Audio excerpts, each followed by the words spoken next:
Bienvenue dans cette nouvelle édition du Africa Tonight sur Africa 24. Voici les titres de votre journal. La confusion politique en Guinée-Bissau, notamment avec le rejet des résultats définitifs du second tour du scrutin présidentiel par la Cour suprême, plus haute instance juridique du pays. Une ordonnance pour la vérification des procès-verbaux est en cours d'exécution. Au Cameroun, la campagne pour les élections législatives et municipales du 9 février a commencé le samedi 25 janvier. Si les partis de l'opposition sont bien présents, ils peinent en revanche à couvrir l'ensemble des circonscriptions. Et enfin, la forte production minière en République démocratique du Congo ne suffit pas à stabiliser l'économie du pays, notamment avec les violences perpétrées par des groupes armés dans plusieurs régions minières, amenant ainsi l'instabilité dans le pays. Mais tout d'abord, dans l'actualité, au Mali, la liberté provisoire a été accordée au général Amadou Sanogo ce mardi 28 janvier. La justice malienne a ordonné sa remise en liberté provisoire et celle de ses 15 co-accusés en attente depuis près de 7 ans d'un jugement dans l'affaire dite des Bérets Rouges. Cette affaire du nom des 21 hommes retrouvés morts dans une fosse commune près de Bamako au Mali. L'ex-putschiste a été arrêté en 2013. Il est accusé d'avoir ordonné l'assassinat de ces 21 bérets rouges en 2012. Les corps de ces hommes fidèles à l'ancien président Amadou Toumani Touré et qui avaient tenté de renverser les putschistes ont été retrouvés en 2013 dans une fosse commune. Grande confusion politique en Guinée-Bissau. La Cour suprême ordonne la vérification des procès-verbaux après avoir rejeté le 24 janvier les résultats définitifs du second tour du scrutin présidentiel du 29 décembre 2019. Un acte qui désavoue la Commission nationale électorale dont les résultats jugés définitifs avaient été publiés le 17 janvier 2019. Mais près de 4 jours après cette ordonnance, où en sont donc les procédures? Élément de réponse avec Gladys Mwamba et Paul de Singwe. Le recomptage immédiat des voix ordonné par la Cour suprême tarde à être appliqué en Guinée-Bissau. La plus haute instance juridique du pays a rejeté le 24 janvier les résultats définitifs du second tour du scrutin présidentiel du 29 décembre 2019, publiés une semaine plus tôt par la Commission nationale électorale, en ordonnant la vérification des procès-verbaux, un acte qui désavoue l'organe électoral qui avait déjà crédité le candidat du Madame G15, Oumaro Sissoko Embalo, de 53,55% des suffrages contre 46,45% des voix pour le candidat du PAIGC, Domingos Simoes Pereira. Le compteur est désormais remis à zéro. Nous sommes un État de droit. Et je pense que quand la Cour suprême se prononce, toutes les institutions, y compris les particulières, doivent respecter ce qui est la décision de la Cour suprême. Et dans ces matières, la Cour suprême, c'est l'instance du recours de contentieux électoral. Le candidat malheureux, Domingos Simoes Pereira, qui avait vu son premier recours rejeté par la Cour suprême, a finalement trouvé gain de cause auprès des juges de la plus haute instance juridique du pays, suite à l'introduction d'un second recours pour dénoncer des irrégularités et contester la victoire de son adversaire. Les doutes émis par la Cour suprême ont donc conduit à une vérification qui pourrait changer la donne. Si la CNI assume qu'il a commis une erreur, elle a commis une erreur.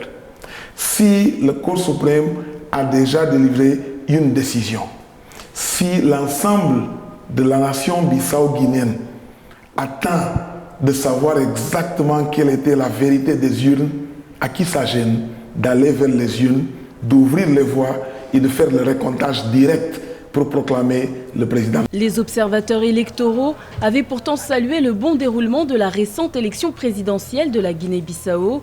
L'Union africaine et la CEDEAO s'étaient d'ailleurs exprimées dans ce sens, une prise de position continentale et régionale précipitée qui est aujourd'hui remise en question. Les Camerounais sont attendus aux urnes le 9 février 2020 pour élire leurs représentants lors des élections législatives et municipales du pays.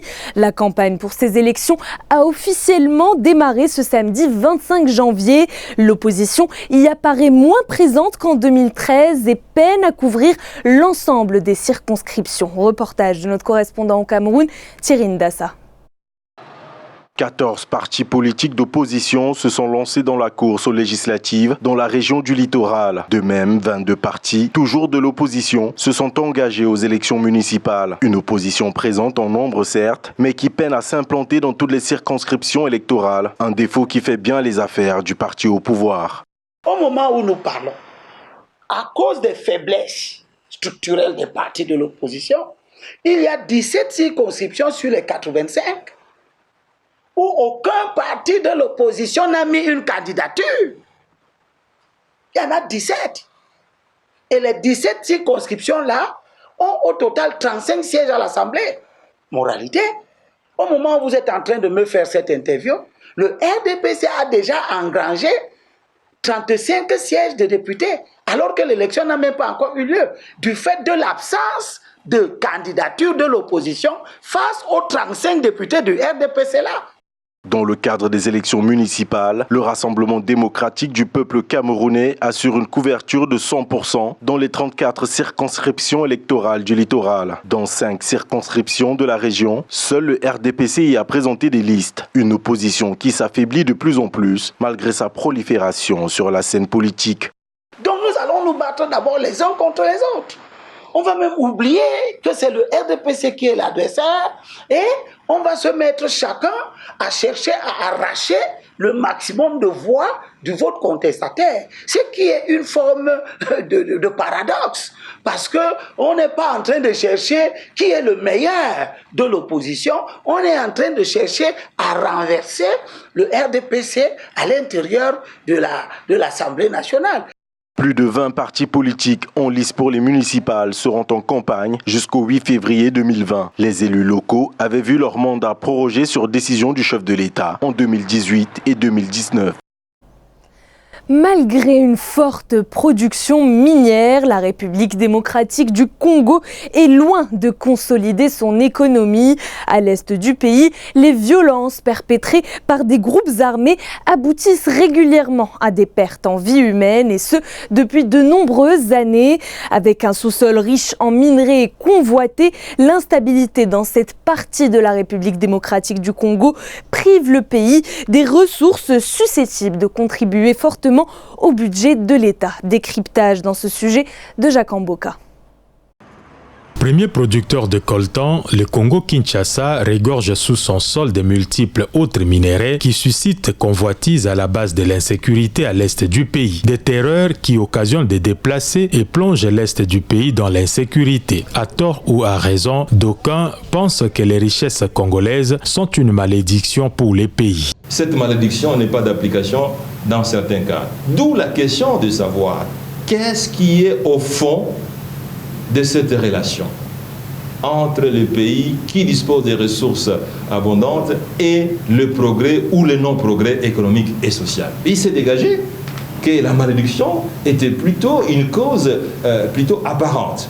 Avec tout ce que regorge le sol congolais, le pays ne peut se passer des regards des grandes puissances multinationales. La République démocratique du Congo est donc un terrain de prédilection pour plusieurs intérêts nécessitant un leadership clairvoyant, souligne l'ancien Premier ministre Matata Ponyo. Un leadership de qualité permet effectivement de pouvoir restreindre le champ d'action des lobbyistes, des groupes d'intérêt. Les groupes d'intérêt sont importants parce que c'est ce qu'on appelle le contrepoids. Oui. Mais il faut que le contrepoids aille dans le sens des intérêts généraux. Parce qu'une politique économique n'a qu'un seul objectif, c'est l'amélioration du bien-être de la population. L'or, le diamant, le cuivre, le coltan, 60% des réserves mondiales de cobalt, etc. Et s'il faut ajouter d'autres richesses, notamment une importante flore et faune, sans oublier l'hydrologie la plus importante du continent, le pays a tous les atouts pour consolider son économie. Tout repose ainsi sur la vision des dirigeants, disent les analystes. Au Congo, les intempéries et les pluies torrentielles se multiplient en cette saison, affectant directement près de 200 000 personnes à travers tout le Congo. Une polémique sur la gestion de cette crise humanitaire est née du constat de l'opposition politique qui dénonce une mauvaise gestion de la crise par le gouvernement. Dans ce contexte, une plateforme des formations d'opposition du pays, dénommée Convention des partis républicains COPAR, critique la façon dont les autorités gèrent cette crise et dénonce une gestion hasardeuse avec un gouvernement qui ne dispose ni de plan ni de stratégie face à ces nombreuses catastrophes naturelles, argument rejeté par le gouvernement qui estime la critique de l'opposition non fondée. Pour en parler, nous recevons Marcel Guitokoulou, président du parti Le Congrès du Peuple. Bienvenue et merci d'avoir accepté notre invitation. Merci beaucoup. Alors, plusieurs partis de l'opposition se montrent critiques quant à la gestion de la crise humanitaire causée par les inondations. Est-ce que vous dites comme eux que la gestion a été hasardeuse ? Écoutez, c'est une douleur profonde de voir le pays, le territoire national, transformé en une sorte de champ aurifère d'Amazonie, tellement le territoire est défiguré. Effectivement, la question se pose sur les capacités du gouvernement actuel à prendre à bras le corps la question des changements climatiques. Parce que l'une des réponses que fournit le président de la République à toutes ces catastrophes, c'est le changement climatique. Mais on ne reste pas les bras croisés en attendant que l'international vienne à votre secours. Il faut se battre avec les moyens du bord, donner un cap à atteindre, une direction aux populations pour dire nous avons tel problème et nous préconisons telle solution. De la manière dont la crise est gérée aujourd'hui, elle se fait au jour le jour. Il pleut, il y a des glissements de terrain, qu'est-ce qu'on fait ? On est même incapable de mobiliser l'armée pour aller au secours des populations. Mais c'est impensable. Il nous faut beaucoup de modestie pour apprendre auprès d'autres pays qui ont déjà connu ça. Moi, j'ai une proposition à faire. La proposition, c'est de dire, depuis des années, on a laissé courir une urbanisation sauvage avec la démographie galopante. Et avec les pluies qui deviennent de plus en plus importantes, cela vient aggraver le phénomène des glissements de terrain, des érosions. Il va falloir créer un office environnemental pour gérer les événements climatiques, enfin les prévoir en amont et en prévoir la gestion au moment où ils se produisent. Je pense que les solutions sont à 3 niveaux. Premièrement, qu'est-ce qu'il faut faire pour prévenir ces phénomènes de glissement de terrain, ces phénomènes d'érosion, ces phénomènes d'inondation. Deuxièmement, que faire pour alerter les populations vis-à-vis de ce phénomène.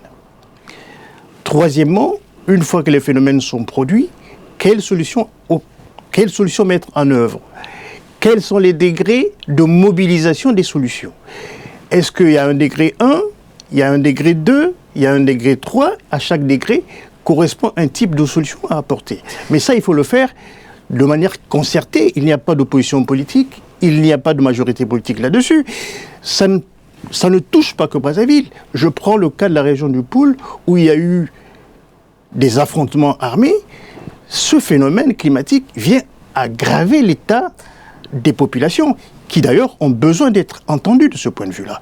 Et j'en profite pour dire que dans cette situation spécifique du Poul, il faut qu'il y ait une justice restaurative qui permette aux Congolais qui ont connu les affres de ces affrontements de pouvoir se réinsérer valablement dans leur habitat d'origine. Alors, face à ces critiques, Antoinette Dingadzondo, ministre en charge de l'action humanitaire, a répondu. Elle indique que le Congo dispose d'un plan de contingence depuis 2016. Cela n'est pas suffisant ? Mais le plan de contingence, on ne l'a pas vu en œuvre.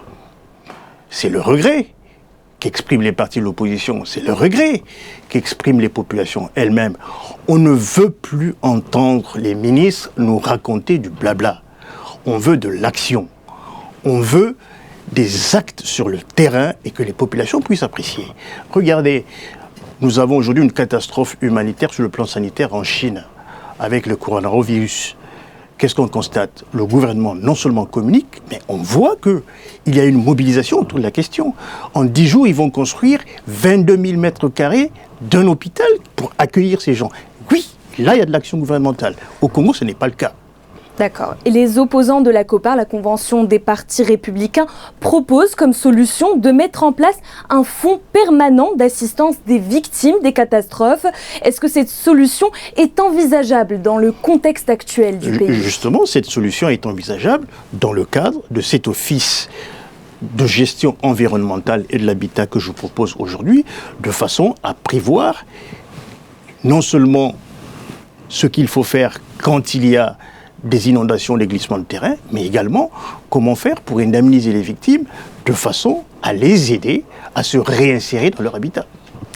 Alors ces inondations ont causé de nombreux dégâts matériels également, avec la dernière en date du 9 janvier 2020, avec l'effondrement d'une partie de la corniche qui surplombe le fleuve Congo à Brazzaville après de fortes pluies. Cet éboulement a provoqué une polémique sur la qualité des travaux inaugurés il y a à peine 4 ans. Est-ce que le problème des inondations ne révèle pas tout simplement un plus gros problème de gestion des travaux publics? Je pense que ces inondations et l'écroulement justement de la corniche de Brazzaville vient mettre à nu les insuffisances gouvernementales au niveau non seulement de la conception des ouvrages, mais également au niveau du choix des entreprises qui doivent opérer, qui doivent construire ces infrastructures. Y a-t-il eu appel d'offres? Est-ce que les études de terrain ont été réalisées à bon escient? A-t-on audité l'entreprise qui a construit l'ouvrage? Tout ça, c'est des questions qui nous restent en travers la gorge. Le pays va quand même dépenser 72 milliards de francs CFA pour cet ouvrage, magnifique d'ailleurs, mais en fait bâti sur du sable. Bâti sur du sable. Pourquoi ne pas faire confiance aux Congolais eux-mêmes pour bâtir? Nous avons le boulevard des Armées à Brazzaville, qui existe depuis 1966, qui a été construit par le génie militaire. C'est la seule artère congolaise dans la capitale Brazzaville qui tienne encore le coup. Ça veut dire quoi? Ça veut dire qu'il y a un savoir-faire national. Et d'ailleurs, si on n'éprouve pas les connaissances de nos cadres que nous avons envoyés en formation, mais quand est-ce qu'ils mettront en œuvre la pratique? C'est en forgeant qu'on devient forgeron. Et là, c'est une proposition également que je fais envers le gouvernement, en lui demandant de revoir sa stratégie d'investissement, de faire de plus en plus confiance aux nationaux. Construis mal, mais construis toi-même, dit-on. Alors Marcel Guitokoulou, merci d'avoir répondu à nos questions. Je rappelle que vous êtes le président du parti Le Congrès du Peuple, les médecins de formation. Merci. C'était le journal de la rédaction. Merci de votre fidélité. Retrouvez dans un instant une nouvelle édition de l'information sur Africa 24.